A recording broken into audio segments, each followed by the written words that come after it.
Thought of the day, आज का विचार क्या है? हम जो बोते हैं वो काटते हैं। हम स्वयं अपने भाग्य के निर्माता हैं। हवा बह रही है। वो जहाज जिनके पाल खुले हैं इससे टकराते हैं और अपनी दिशा में आगे बढ़ते हैं, पर जिनके पाल बंधे हैं वो हवा को पकड़ नहीं पाते। क्या ये हवा की गलती है? हम खुद अपना भाग्य बनाते हैं। एस्पिरेंट, इसी थॉट के साथ दिन की शुरुआत करते हैं। स्वागत है आपका फोकस ऑन एजुकेशन में। मैं एजुकेटर आप सबके लिए इम्पॉर्टेंट फैक्ट्स लेकर आई हूँ जो कि आपके कॉम्पिटिटिव एग्जाम में हेल्प करेगा। क्या कुछ एक खास, चलिए नज़र डालते हैं। आज 12 नवंबर 2020 है और फर्स्ट पॉइंट है हमारे लिए, हुनर हाट किस राज्य या केंद्र शासित प्रदेश में आयोजित किया जा रहा है? तो हुनर हाट हमेशा आयोजित किया जाता है, तो और कहाँ पे? वो दिल्ली में किया जाता है। तो ये आपके लिए इम्पोर्टेंट हो जाता है। आपके लिए और इम्पोर्टेंट क्या है कि इसको कौन सा मंत्रालय आयोजित करता है? तो इसे मिनिस्ट्री ऑफ माइनॉरिटी की जो मंत्रालय है माइनॉरिटी, उनके द्वारा इसको किया जाता है आयोजित। और मिनिस्टर कौन है? तो वह हैं आपके मुख्तार अंसारी जी हैं। और इस बार ये कहा गया है कि अब 2025 तक, ये 5 सालों तक, मतलब 5 साल के अंदर हमें 100 हुनर हाट बना दे रहे हैं। ठीक है, चलिए नेक्स्ट पॉइंट पर नजर डालें। वो क्या है आपका, भारत ने किस देश के साथ ग्रेट माले कनेक्टिविटी परियोजना पर हस्ताक्षर किया है? हमारे लिए एग्जाम्पल क्या पूछेगा आपसे? ये पूछेगा ग्रेट माले कनेक्टिविटी। अगर इसको शॉर्ट फॉर्म कर दिया जाए तो क्या हो जाएगा इसका? ग्रेट माले कनेक्टिविटी प्रोजेक्ट, CMPC। ठीक है, सी से हो जाएगा ग्रेट, एम से होगा माले, सी से कनेक्टिविटी, पी से प्रोजेक्ट। और माले किसकी कैपिटल है? तो हमें पता है ये मालदीव की कैपिटल है, और मालदीव को ही हम किंग्स आइलैंड के नाम पे जानते हैं। और अगर इसकी लोकेशन पूछी जाए तो कहाँ पे है? हिंद महासागर में है। और भारत और मालदीव के बीच में इसी के अंदर, यानी ग्रेट माले कनेक्टिविटी के अंदर ही 4 MOU पे हस्ताक्षर हुए हैं। MOU का मतलब मेमोरेंडम ऑफ अंडरस्टैंडिंग, जैसे कि स्पोर्ट्स हुआ, यूथ अफेयर हुआ, एग्रीकल्चर हुआ, इस तरीके के चीज़ों को पर हस्ताक्षर हुआ। अगर इसकी संसद का नाम पूछा जाए तो क्या है? मजलिस। इसको याद रखिएगा, ये इंपॉर्टेंट है, काफ़ी बार इसे एग्जाम में पूछा गया है। और मालदीव से क्या इम्पोर्टेंट है? मालदीव से इम्पोर्टेंट है कि मालदीव ऐसा, मतलब ये हमारे सागर, जो सागर मिशन शुरू किया गया था तो उसका भी ये हिस्सा रहा है। और अभी भारत ने तो कैक्टस, नीरज, संजीवनी, ऐसे कई सारे क्या किए हैं आपके यहाँ पे स्कीम कर रहे हैं, प्रोग्राम चलाए थे, ऑपरेशंस चलाए थे, जैसे ऑपरेशन नीर, ऑपरेशन कैक्टस, ऑपरेशन संजीवनी, हेल्प करने के लिए मालदीव को। ये पॉइंट याद रखिएगा। और मालदीव से एक और पॉइंट क्या रखना है कि यहाँ पे भारत और आपके मालदीव के द्वारा एक एक्सरसाइज कंडक्ट कराया जाता है। उसका नाम क्या है? Equivalent exercise. ये याद रखिएगा, इक्विवेलेंट। ठीक, चलिए नेक्स्ट पॉइंट पर नजर डालिए। वो क्या है आपका, SCO की बैठक का कौन सा संस्करण आयोजित किया जा रहा है? तो SCO की बैठक का अभी 20वां संस्करण किया जा रहा है, मतलब 20वां ये एडिशन रहा है। और इसकी अध्यक्षता अगर कहेगा कौन कर रहा है, तो ऑफकोर्स इसकी अध्यक्षता रशिया कर रहा है। रशिया में कौन है अभी प्रेसिडेंट? तो व्लादिमीर पुतिन जी हैं, जिनको कौन सी बीमारी हो गई थी? एक नर्वस सिस्टम डिसऑर्डर हो गया है उन्हें। तो अब वो प्रेसिडेंट के रूप में उन्होंने डेडलाइन दे दी है कि वो जनवरी में हट जाएंगे। ठीक है, यानी जनवरी 2021 में वो प्रेसिडेंट के पद से अपना त्याग पत्र दे देंगे। अगर उस डिजीज़ का नाम पूछा जाए तो क्या है? पार्किंसन। याद रखिएगा, पार्किंसन डिजीज़। ठीक है, और अगर SCO से, ये तो SCO की बात हो गई, SCO का अगर गठन पूछा जाए तो कब, क्या बताइएगा? 2001 में इसका क्या बताइएगा आप उसको? 2001 में इसका गठन हुआ था। इसको कौन गठित किया था? रशिया, चाइना और हमारी central Asian country. Central Asian में कितने कंट्री आते हैं? 5 कंट्री आते हैं आपके, जैसे कजाकिस्तान, किर्गिस्तान, उज्बेकिस्तान, है ना, तंजानिया, ये सारे कंट्रीज आते हैं। और भारत इसमें कब ज्वाइन हुआ? तो भारत जो है वो इसका कब पार्ट बना? तो 2017 में पार्ट बना। तो क्या सिर्फ भारत बना था? नहीं, 2017 में भारत और पाकिस्तान दोनों को किया गया था। अगर पूछा जाए और इस हिसाब से देखा जाए तो भारत का कौन सी बैठक में पार्टिसिपेट कर रहा है? तो तीसरी बार ये पार्टिसिपेट कर रहा है, क्योंकि 2017 से गिन लीजिए अभी तक कर रहा है। और इसका हेडक्वार्टर पूछा जाएगा तो कहाँ पे है? ये चाइना के कहाँ पे है? चाइना के बीजिंग में है। बीजिंग में एक और का हेडक्वार्टर है, वो क्या है? AIIB, ठीक है। और जब इंडिया और पाकिस्तान को जोड़ा गया था तो वो कौन से अंदर हुआ था? Astana declaration. इसको भी याद रखिएगा, आपके एग्जाम में पूछ सकता है कि SCO से संबंधित अस्ताना डिक्लेरेशन किससे संबंधित है? तो वो इंडिया और पाकिस्तान को SCO में ज्वाइन करने की बात कही गई थी और ज्वाइन कर लिया गया था। अस्ताना किसकी कैपिटल थी? ये थी आपकी कजाकिस्तान की। अभी क्या है इसकी नई कैपिटल? नूर सुल्तान। इस पॉइंट को भी याद रखिएगा, नोट डाउन कर लीजिएगा, ठीक है। चलिए नेक्स्ट पॉइंट पर नजर डालें, वो क्या है?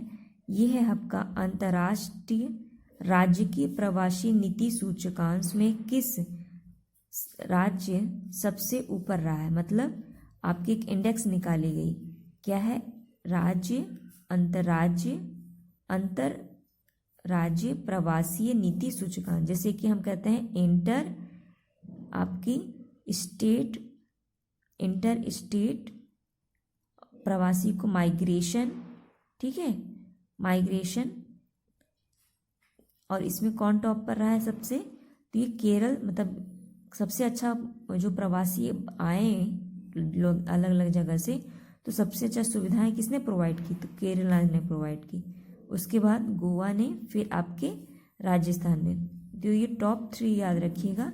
अगर सबसे खराब परफॉर्मेंस कहाँ रहा, मतलब कौन सा ऐसा राज्य है जिसने सबसे खराब परफॉर्मेंस दिया, तो वो आपको दिल्ली रहा। इसमें कुल 8 मेजर्स को देखा गया, ठीक है, यानी 8 कैटेगरीज को देखा गया, तब इसको अप्रूवल दिया गया कि हाँ ये अच्छा है या बुरा है। इसमें अगर ऑल ओवर देखा जाए तो भारत का स्कोर जो है, औसत स्कोर अगर 100 से माना जाए तो कितना मिला है? 37 मिला है। इस पॉइंट को भी याद रखिएगा, ठीक है। चलिए नेक्स्ट पॉइंट पर नजर डालिए, क्या है?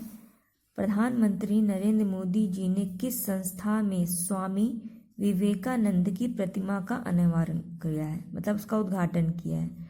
तो कहाँ पे किया है? GNU दिल्ली में किया है। नेक्स्ट पॉइंट क्या है कि पोलावरम परियोजना किस राज्य से संबंधित है? तो ये पोलावरम परियोजना कहाँ पर है? तो आंध्र प्रदेश में है। आंध्र प्रदेश जो है, मतलब आंध्र प्रदेश में जो पोलावरम परियोजना है वो कौन सी नदी में है? नदी पर है, तो गोदावरी नदी पर है। अगर पूछा जाए आंध्र प्रदेश किस पे टॉप पर है, तो आपके फ्रूट के प्रोडक्शन में टॉप पर है। और यहीं से पहली आपकी किसान रेल भी चली थी। इस पॉइंट को आप याद रखिएगा, किसान रेल कहाँ से चली थी?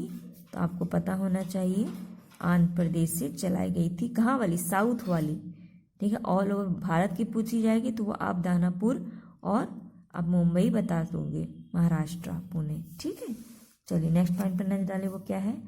किस देश के राष्ट्रपति ने महात्मा गांधी पर चित्रित संकलन का आयोजन किया? तो कौन से ऐसे कर दिया? तो वो नेपाल ने किया है, ठीक है।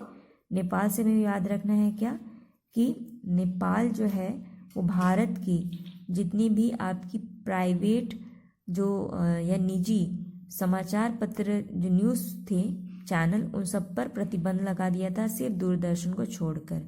ये पॉइंट याद रखिएगा, ये कहीं ना कहीं किसी एग्ज़ाम में पूछ देगा।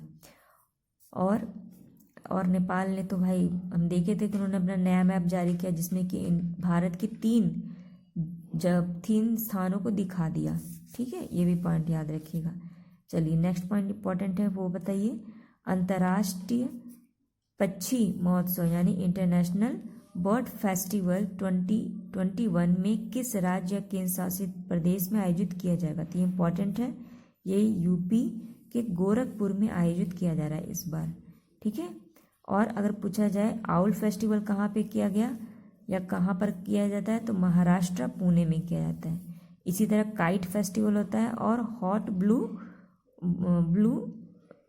जो बैलून फेस्टिवल होता है। तो ये भी प्रीवियस में मैंने वीडियो में बताया था। तो ये दो आपका होमवर्क है, काइट फेस्टिवल कहाँ मनाया जाता है और हॉट ब्लू बैलून फेस्टिवल कहाँ मनाया जाता है। आप मुझे कमेंट सेक्शन में लिखकर ये बताइएगा, सर्च कीजिएगा, आपको मिल जाएगा इसका आंसर। अगर आप रेगुलरली फॉलो करते हो मेरे वीडियो को तो आपको ऐसे भी इसका आंसर पता होगा। चलिए नेक्स्ट पॉइंट पर नजर डालें। रक्षा मंत्री कौन है? राजनाथ सिंह जी ने कहा एंटी सैटेलाइट मिसाइल सिस्टम के मॉडल का उद्घाटन किया। तो इम्पॉर्टेंट है, एंटी सैटेलाइट मिशन है, ठीक है, एक सिस्टम है, इसका मॉडल के रूप में उद्घाटन किया दिल्ली में। ठीक, ऐसे तो आप देखोगे DRDO कहाँ करता है, या फिर हरिकोटा में करता है, ठीक है, या फिर कहाँ उड़ीसा में इधर राजस्थान साइड में करता है। लेकिन इस बार जो एंटी सैटेलाइट ये मॉडल है ना, क्योंकि तो मॉडल को तो ज़्यादा कुछ करना नहीं पड़ता, तो ये दिल्ली में किया गया। और इस मिसाइल ने हिट टू किल मोड में LEO किया। लियो मतलब क्या होता है? लो अर्थ ऑर्बिट से संबंधित परिक्षेपण को सफलतापूर्वक इसने किया है। तो ये पॉइंट इंपॉर्टेंट बन जाता है। चलिए कुछ और पॉइंट है उसे भी हम देख लेते हैं, क्या है वो। राष्ट्रीय ई-गवर्नेंस डिवीज़न ने किसकी सहायता से साइबर लॉ, साइबर अपराध जांच और डिजिटल फॉरेंसिक में ऑनलाइन पोस्ट ग्रेजुएट डिप्लोमा की शुरुआत की है? तो कहाँ पे इसकी शुरुआत की गई है? तो NLIU भोपाल में किया गया है। भोपाल कहाँ पर है? MP में है। MP की कैपिटल है मध्य प्रदेश की। नेक्स्ट पॉइंट क्या है? प्रधानमंत्री नरेंद्र मोदी जी ने उड़ीसा के किस शहर के आयकर अपीली न्यायाधीकरण के अत्याधुनिक न्यायालय संघ आवासीय परिषद का उद्घाटन किया है? तो कहाँ पर किया गया है ये आपके उड़ीसा के कटक में किया गया है। ठीक है, कटक में, याद रखिए उड़ीसा के कटक में क्या किया गया है? वहाँ के जो शहरी है आयकर अपीली न्यायाधिकरण ही है किया गया है। कहाँ? आयकर जानते हैं ना, इनकम टैक्स, तो उसके लिए किया गया है। ये वर्ल्ड लर्नर फैक्ट है, इसे बस जस्ट याद रखिए। नेक्स्ट क्या है? इलेक्ट्रिक्स और सूचना प्रौद्योगिकी राज्य मंत्री किसके पास है? श्री संजय धोत्रे ने इंडियन मोबाइल कांग्रेस 2020 के किस संस्करण के आयोजन करने की घोषणा की है? तो कहाँ पे करने की घोषणा की है? मतलब कौन सा नंबर का संस्करण है ये 4थे नंबर का संस्करण है। ठीक है, याद रखिएगा। ये क्या है? ये इंडिया मोबाइल कांग्रेस। ठीक, इंडिया मोबाइल कांग्रेस, इसका कौन सा संस्करण है? 4था है। इसका आयोजन कौन कर रहा है? आयोजक कौन है? तो एक तो दूरदर्शन विभाग है आपका, और एक आपका cellular operative association of India है। और इसकी थीम क्या रही है? इसकी थीम को भी याद रखिएगा, ये इतना इम्पोर्टेंट नहीं है, इसको चाहे आप एक बार रीड कर लीजिए। क्या है? Equivalence innovation smart I secure I sustainable. ठीक है, नेक्स्ट पॉइंट क्या है? किसके द्वारा बसों के लिए fire detection and suppression system विकसित किया है? तो किसने ये ऐसा काम कौन कर सकता है? DRDO ही कर सकता है। ठीक है, चलिए कुछ और पॉइंट हैं उसे भी हम देख लेते हैं। वो क्या है? किस देश के आतंकवादी के राज्य प्रयोजकों की सूची से हटा दिया गया? मतलब पहले ये जो आतंकवादी राज्य प्रयोजक थे यानी मदद करते थे उसको सूची से हटा दिया गया। तो सर कौन सा देश बन गया है? तो सूडान बन गया है। ये याद रखिएगा, सूडान ने क्या साइन किया इससे हटने के लिए? तो जूबा शांति समझौता। आपके एग्जाम में पूछेगा जूबा शांति समझौता किस देश से संबंधित है? तो आपका उत्तर होना चाहिए सूडान। अगर पूछेगा इब्राहिम एकॉर्ड किससे संबंधित है? तो वो आपका हो जाएगा UAE या फिर इजराइल मेन है। उसी तरीके से जूबा शांति समझौता अगर पूछेगा तो उत्तर क्या होगा? सूडान। ये शांति समझौता तो समझ में आ गया, शांति समझौता किससे? आतंकवादी से। उस पर हस्ताक्षर करवाया और क्यों, इससे जो गृह युद्ध होने था वो समाप्त हो गया। ठीक, इसलिए ये इम्पोर्टेंट है, ये मुझे लगता है आपके एग्जाम में पूछे जाएंगे। नेक्स्ट पॉइंट क्या है, ये खेल से है। किस टीम ने आपकी महिला T20 चैलेंज 2020 का खिताब पहली बार जीता है? तो कौन जीता है ये?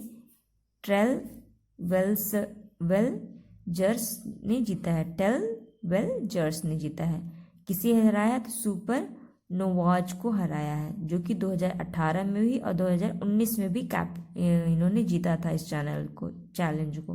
क्या? T20 challenge 2020। अगर पूछा जाए ट्रॉयल वेल्जर्स की कैप्टन कौन है, तो स्मृति मंधाना है। और ये कहाँ पे आयोजित किया, ये इंपॉर्टेंट है, ये भी यूएई में हुआ था। यूएई में कहाँ? तो शारजाह में हुआ था। ठीक है, चलिए नेक्स्ट पॉइंट क्या है, किस राज्य में ग्रामीण निकाय में महिलाओं को 50% आरक्षण देने का विधेयक पारित किया गया? तो कहाँ पे किया गया? हरियाणा सरकार ने किया। हरियाणा सरकार से हमें और क्या याद रखना है कि हरियाणा पहला ऐसा राज्य बन गया जिसने कि जो अनीमिया डिजीज होती है ना उसमें टॉप किया है, मतलब बहुत अच्छा परफॉर्मेंस किया है उसने। ठीक है, यहीं पे अभी चौथा खेलो इंडिया होगा पंचकुला में। और क्या इंपॉर्टेंट है यहाँ पे कि अभी यहाँ पे fruit expo, tropical fruit expo का आयोजन किया गया। नेक्स्ट पॉइंट क्या है, ये भी फटाफट हम देख लेते हैं, कुछ और पॉइंट है बस आपका। ये क्या है, कोलेन डिक्शनरी ने अपने वर्ड ऑफ द ईयर ठीक है 2020 किसे चुना है? तो इसे जो कोलेन डिक्शनरी हर साल जैसे ऑक्सफोर्ड निकालती भी, ऑक्सफोर्ड का भी आएगा, इसे वर्ड ऑफ द ईयर चुना गया। तो according to Collins dictionary lockdown word को इसने क्या किया है, as a word of the year के रूप में चुना गया है। ठीक है, नेक्स्ट पॉइंट क्या है, वित्तीय वर्ष 2020 में भारत के सबसे उदार व्यक्ति के रूप में कौन आए हैं?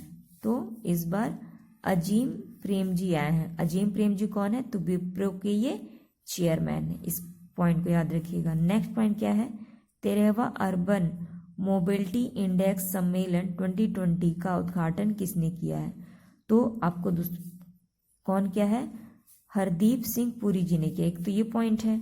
दूसरा पॉइंट क्या है कि आपसे पूछ सकता है कि अर्बन मोबिलिटी इंडियन सम्मेलन 2020 का कौन सा संस्करण था? तो ये 13वां संस्करण था। इस पॉइंट को भी याद रखिएगा। आई होप स्टूडेंट आपको ये वीडियो पसंद आया होगा। इसे लाइक कीजिए, कमेंट कीजिए, शेयर कीजिए और सब्सक्राइब कीजिए। Thank you aspirant.